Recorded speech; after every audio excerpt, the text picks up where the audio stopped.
What is up, guys? Freno1 here, and welcome to my live reaction and review to Detective Conan, Case Closed, Chapter 1036, An Adult Like Child.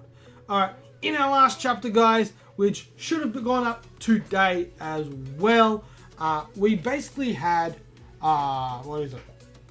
Nichia-san, who's someone we saw back in chapter 111 to chapter 113, who is an appraiser for Professor Agasa. He appraised the rug that just happened to be fake, and then stuff happened. He is our victim. He was killed by an appraisal client, which we saw was I think it was a 40-year-old lady, a 70-year-old man, and another 40-year-old man. RR3. I don't quite remember the names. But the more interesting stuff, we got Masumi Sera as well as Akai tagging along with Conan as well as Haibara. Masumi is trying to get a little bit of information out of Sera. And also Akai is trying to get some information out of Sera. So it's a little bit of some mind games kind of happening. So the biggest hint we got onto who the murderer is going to be, as we can see here, is there is a blood streak from Nishiyata. He made a line of blood on the proper one, on the proper black layered tray, and that is going to pretty much tell us who it is, because he had the real one. But anyway, let's get straight into this week's chapter. I'm looking forward to it. As always, one little other thing I want to mention, guys, before we get into this week's chapter. With Shogeki no Soma finishing last week, I'm thinking of bringing something else in. Something like maybe Fire Force, or maybe like an older series such as like Baki the Grappler or Kengan Ashura, maybe even Naruto or Bleach or Toriko. You know, some of those old series, maybe doing like bulk chapter live reactions as I read through the chapters. Let me know in that comment section below what you guys would like to see, and whether you would like to see any of those or any other ones that I may not have mentioned. But anyway, without any further ado, guys, let's get straight into this week's chapter. File 1036, An Adult Like Child. There's a clue on the authentic tray. Sarah suddenly closes in on Haibara, second file of this new case. Excessive hemorrhaging from the head. The appraiser whose expertise Professor Agasa enlisted has been murdered. Was he bludgeoned? Sorry. No, sir. According to the coroner, there's a laceration on his back. The cause of death was determined to be acute trauma brought upon by a pointed blade. Pointed blade? Yes, sir. The murder weapon appears to be that spear over there. So the murder weapon's there. They've got the murder weapon and everything. The culprit didn't leave any fingerprints, but there's blood on the tip of the blade. And the dent on the socket below show it must have struck something. Okay. Taking into consideration that when Agasa-san first entered this room around 2 PM today, the victim Nichia-san, Hogan-san, was still alive. We can deduce that after the culprits stupefied the victim with the spear, so basically whacked him in the head, Agasa-san arrived at the room, so they quickly hid away in a cupboard or some such. And after he left the room to call the police and an ambulance, the culprit left their hiding spot and finished off the victim with a spear to the back. By the way, Professor, what were you doing here? I've asked Nishia-san to appraise an antique tray for me, so I came here to hear the results. Bring along some friends who happened to drop by my home earlier. So we've got Sera, Akashi, and everything. Asked him to appraise. Does that mean yes, sir? Victim Nishia was an antiques appraiser. But why would an antiques appraiser be killed? I think it could be related to the black lacquer tray. coming from Akai. It's a piece of Chinese lacquerware the victim was apparently asked to appraise one. It's worth tens of millions of yen. Augustus-san told us that the tray was here in this room in front of the victim, who was bleeding from the head and already at death's door. But since it's not here anymore, I wonder if the culprit was after that tray. Tray? Do you mean this thing in the box next to the victim? If you meant this one, it wasn't stolen or anything. There are two similar boxes right next to it. No? Why don't you take them out as well? What? They all have the same tray inside. What's going on? So it's a fraud thing. We already figured that out. Strange enough, it seems 3 simultaneous appraisal requests were made for 3 identical trays, influenced by the presentation of a similar tray worth 100 million yen on an appraisal TV program. 100 million? This tray? So the inspector's freaking out. Apparently the victim said he was going to meet with all 3 clients at once today and explain the difference between the authentic piece and the knockoffs. It makes sense though that the culprit who killed the appraiser and put the authentic tray into their own box in order to get their hands on a huge amount of money is amongst you 3. I see. And please tell me one by one your names, jobs, as well as where you were and what you were doing around 2 p.m. when the crime happened. Okay. My name is Toijui Motoyuki. I'm an employee of a broker deal company. I noticed that inside the storehouse I inherited from my grandfather, who died last year, there was a tray that looked just like the one shown in this appraisal program. So I requested my own appraisal. So that's our first culprit, Toja Motoyuki, 41, a broker dealer company employee. Think it'd be great if it was as valuable as the one shown on TV, so you wanted to sell it then. It's not like I'm having financial problems, you know. It's always good to save up money for after retirement. So, where were you at 2 p.m. and what were you doing? Yoshisa-san told me that a friend of his, a professor, would be coming soon, so I should wait in the reception room together with these 2. I went to the restroom at one point and ended up getting lost since this house is so big. Being unable to return to the reception room, I wandered around for a while. In the midst of this, I was attracted by the racket made as these people ran down the corridor and came straight here. Okay, so that's kind of odd. So how can you be lost and then kind of know exactly how to get to a place? But alright, we'll kind of let that one slide a little bit. 10 million? I'm telling you, it was 10 whole million? That's what I bought the tray for 20 years ago. Obviously my tray is the real deal. I'm sorry, but could you start with your name and job please? Chono Kinji. I was a real estate company CEO until 10 years ago. Nowadays though, I'm retired. So, Shohon Kinji, he's 74, our second culprit.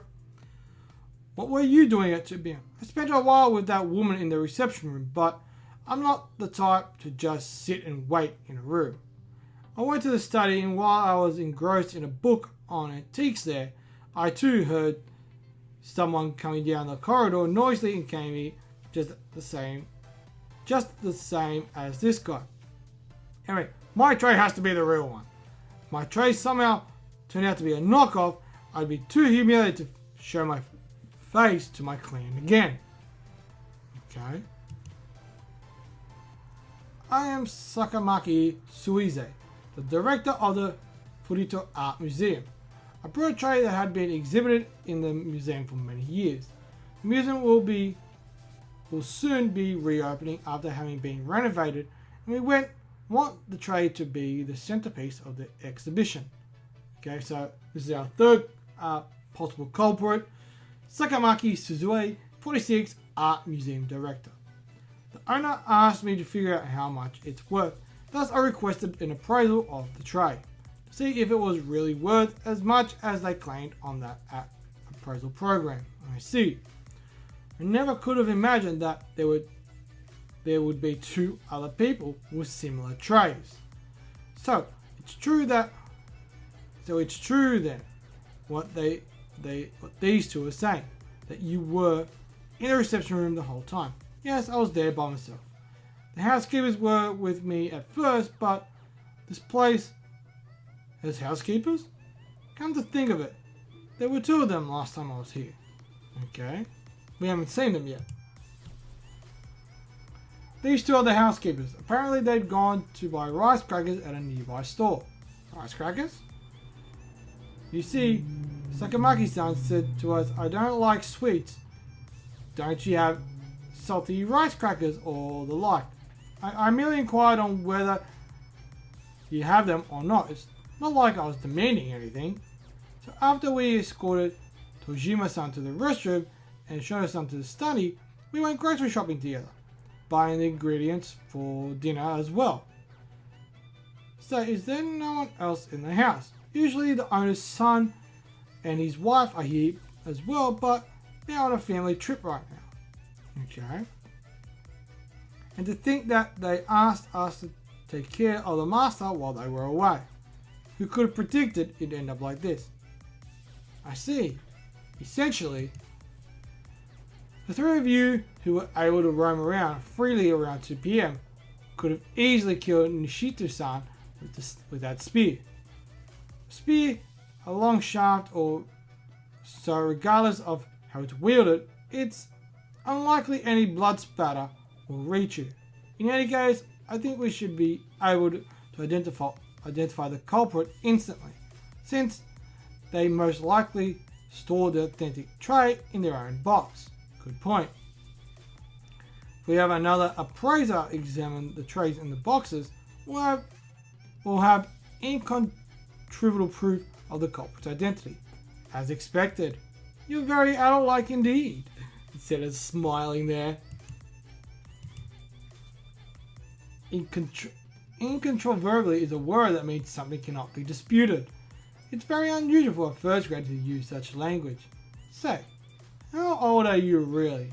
You also took it, didn't you? The same thing Conan-kun took. That? Is it really that unusual though? Nowadays, even elementary school children have smartphones and can immediately look up words they come across on TV or in a book. Moreover, the professor often used sophisticated language, so it follows that she would pick up on some of it when the both of them lived together. That's true. I love it. And like, she's like, oh yeah, but here's an explanation for it. Ta-da! I love it. So it's like, fuck you, man. Seriously? I love it. Well then, someone another appraiser here. Yes, sir. Hey, wait a minute. The culprit really put the authentic tray into their own box. Couldn't they have just returned the tray in the question to its original box? That's right. To make it look like the tray was the reason behind the murder. Maybe he was actually murdered by someone who had a different reason to hate him. Exactly. Maybe it was because their tray had been severely criticized or something. Anyway, I don't want to be labeled as a culprit just because the authentic tray is inside my box. In any case, we won't get anywhere without an appraiser. But if we invite a well-known appraiser over, we might be in for quite a wait. So, Professor, Nishito-san told you that the tray in front of him was the authentic one, right? Yes. He was touching with his blood-stained finger. Ding! Oh, that's right. There was a bloodstain left by Nishito-san on the bottom of the authentic tray. Really? Although, to keep you from being able to talk your way out of it later, please sit down behind your respective boxes. I will check the bottom of the trays from right to left. Obviously, the owner of the tray with the bloodstain on it will be the key suspect and... Okay.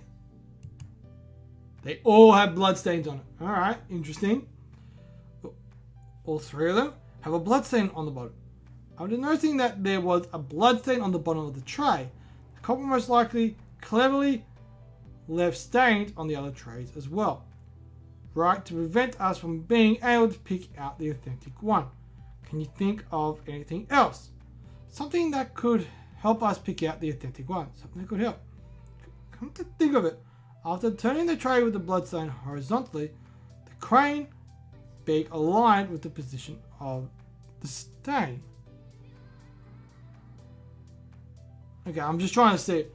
So where the stain is, that's where the beak was. Okay.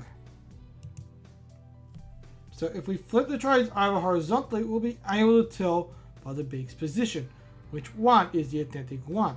I see. Let's put the blood stain in the top and turn them horizontally, and then the tray that has the beak at the top is, so none of them, just looking here, looks like the middle one.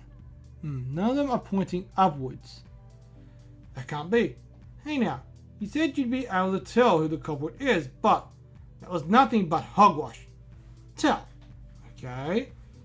Interesting. So, the closest one is the middle one. But then again, the beak is pointing up. I'm just trying to see. It's really hard to see the way it's drawn. Right, so, looking at it, it looks like it could potentially be the middle one. That reminds me. How could you tell, huh? When I was by the gate checking out Professor Gus's house, you called out to me, didn't you? If you're interested in meeting someone, how about we go in together? And when Konakon asked you, you said, was there someone loitering around the gate? Yes, there was. Bike, helmet wearing girl was there. How did you know that I was a girl? Interesting. How will Okiya tackle the relentless inquiry of Sera, the overwhelming tomboy? Interesting. So, looks like things are getting flipped on Subaru somewhat, but knowing Subaru, he'll find a way to figure it out. But anyway, guys, just hang on a second, we're going to jump straight into the review.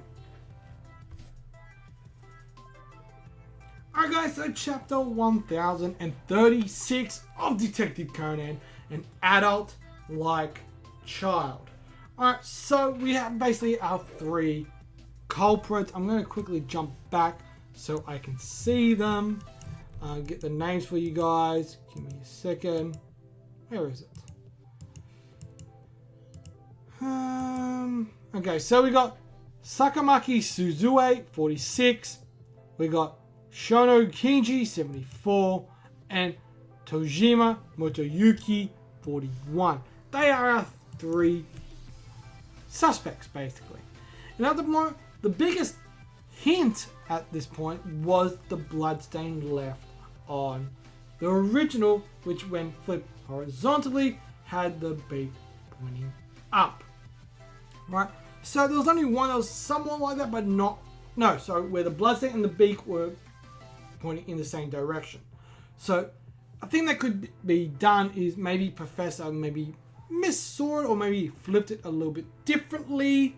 That's one little thing that could have happened, but I think there's still a lot there that could potentially, and I think the blood smear is the kind of the catch to solving this case.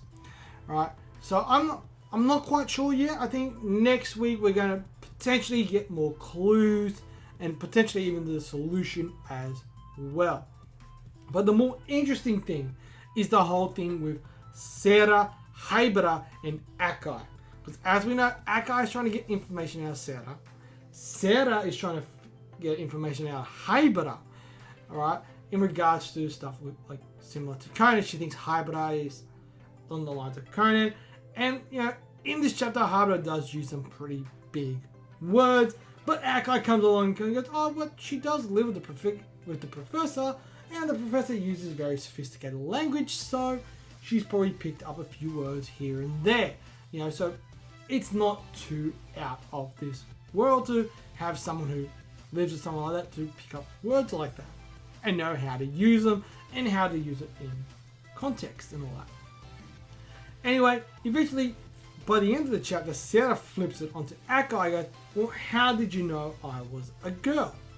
So that's going to be the very interesting, and I reckon he's going to come up with something pretty logical and pretty much basic, because as we know, Akai knows who Sarah is. Sarah is his younger sister, and Akai, well, for the lack of better words, is her, as far as she knows, dead brother. So it's going to be very interesting to see how that kind of little situation is going to play out. Because like in the previous series, the previous chapters, we had the whole thing with Wakasa Sensei and all that happening. So it's going to be very interesting. Like there's a lot of little things that are happening over these last couple of cases.